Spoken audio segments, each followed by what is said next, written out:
লিখেছিলাম ছাগলে আর মুটে দিয়েছে। কোথায় মুতে দিয়েছে ছাগলে? খাতাতে।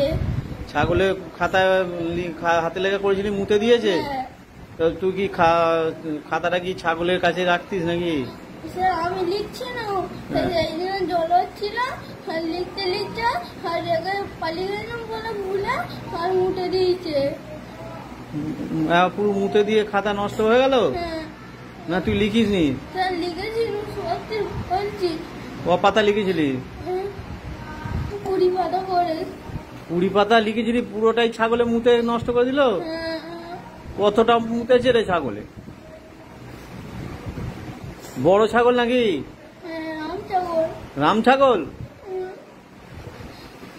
এমন অত পাতা লিখলি, তা ছাগলে এমন পেচ্ছাপ করলো, মুদলো যে তোর সব পাতা ভিজে নষ্ট হয়ে গেল? ঠিক কথা, সত্যি কথা বলছি?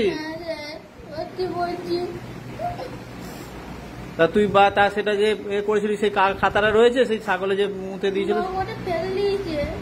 মা ফেলে দিয়েছে? কেন? মাকে জিজ্ঞেস করছি, মা ছিল করে না কয়, বলছি মা বলছে পুকুরে ফেলে দিচ্ছি। কেন জিজ্ঞাসা করি কেন ফেলে দিল? বলছি কেন ফেলে দিচ্ছি, আমি বলছি মা এই যে কেন ফেললি, বলছে তুই আবার লিখে নিবি। বেশ কথা বলছিস রে। কটা সাবজেক্টে লিখেছিলিস? কিসের কিসের লিখেছিলিস? বাংলা, ইংরাজি, অঙ্ক আর পরিবেশ। অতগুলো খাতা কত পাতা করে লিখেছিলি? 20 পাতা করেছ। সব 20 পাতা করে সব লেখা অতগুলো খাতায় ছাগলে মুতে দিল? কি ছাগল রে, কত পেচ্ছাপ করেছে রে, অনেক নাকি? খুব বড় ছাগল? 4টে খাতাই তোর মা ফেলে দিল?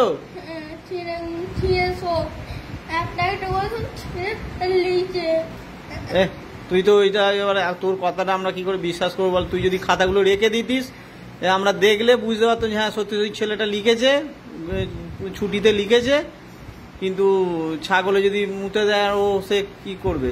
কিন্তু তুই তো তার কোনো প্রমাণও নেই, তোর মা খাতাগুলো সব ফেলাই দিল?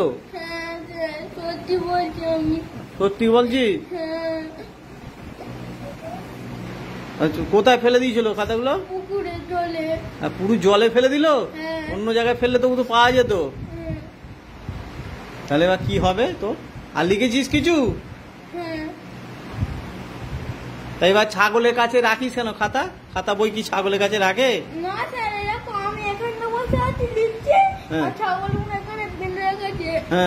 আমি লিখছি, যা মুটে দিয়েছে, মা ছিঁড়ে ফেলে দিয়েছে। যা লিখছিস আর ছাগলে মুতে দিচ্ছে। আর ছাগলের কাছে বসে পড়াশোনা করবি? ছাগলের কাছে বসে কেউ পড়াশোনা করে?